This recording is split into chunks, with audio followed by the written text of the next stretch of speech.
Wicket, Shannon, Mirin, and Tanya are preparing for the investors' meeting for their project.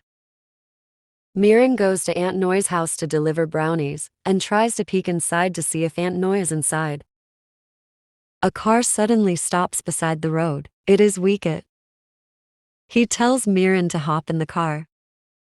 When they reach the company, Shannon and Tanya also arrives at the building. When Mirin tells Wicket, who is in front of him, and presses the clicker to smile at Tanya, Wicket doesn't oblige. Shannon tells Wicket that he seems relaxed, and Wicket answers Shannon that he is nervous because Tanya and Shannon are a great team, but so are Mirin and him. They quickly proceeds to the meeting room and Soifit immediately mocks Wicket, saying that at the moment Shannon will not be able to help him.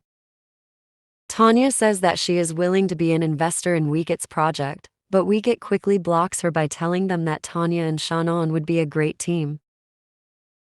Soifit tells him that the seat next to him is empty. That is when Big Noi enters the meeting room. Wicket introduces Big Noi to everyone, and Big Noi asks them if she can have a private talk with Prapap.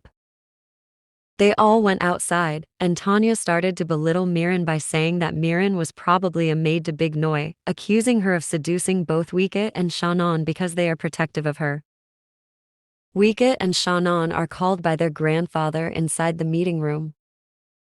Tanya tells Mirin to resign, and when Mirin disagrees with her, Tanya says that she will harass Mirin. Mirin goes to the rooftop to release her frustrations with Tanya. When Prapap calls Wicket and Shannon, Big Noi praises Wicket, and Shannon becomes uncomfortable and decides to leave them and goes to the rooftop as well. Shannon sees Mirin and tells her that the rooftop is a place he went to when he was feeling down. Wicket cannot find Mirin because she didn't bring her cell phone with her. He shouted Mirin's name, and Mirin heard him, but the door to the rooftop was locked from the inside. Shannon tries to call his secretary, but his cell phone's battery is dead. Wicket searches for Mirin and goes to Shannon's secretary and asks if she knows where Mirin is, but she didn't see her. Wicket asks her where Shannon is, and she says maybe on the rooftop.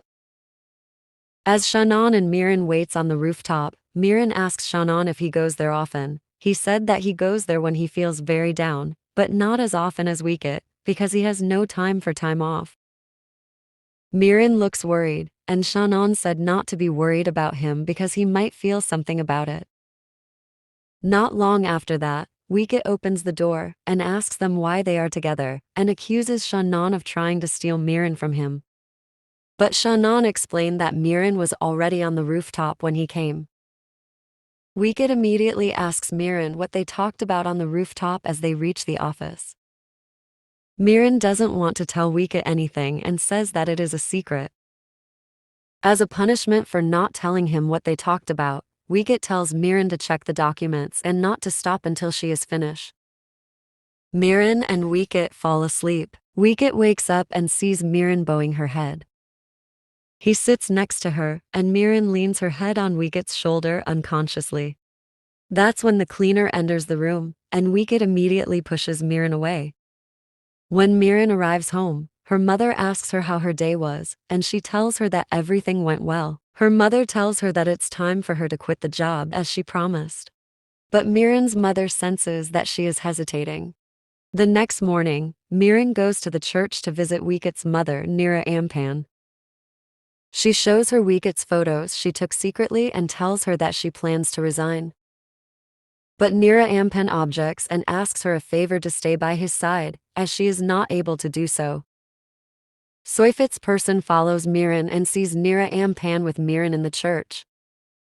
He reports to Soifit about Mirin's true name, the visits she made every Sunday to the church, and her meeting with Nira Ampan.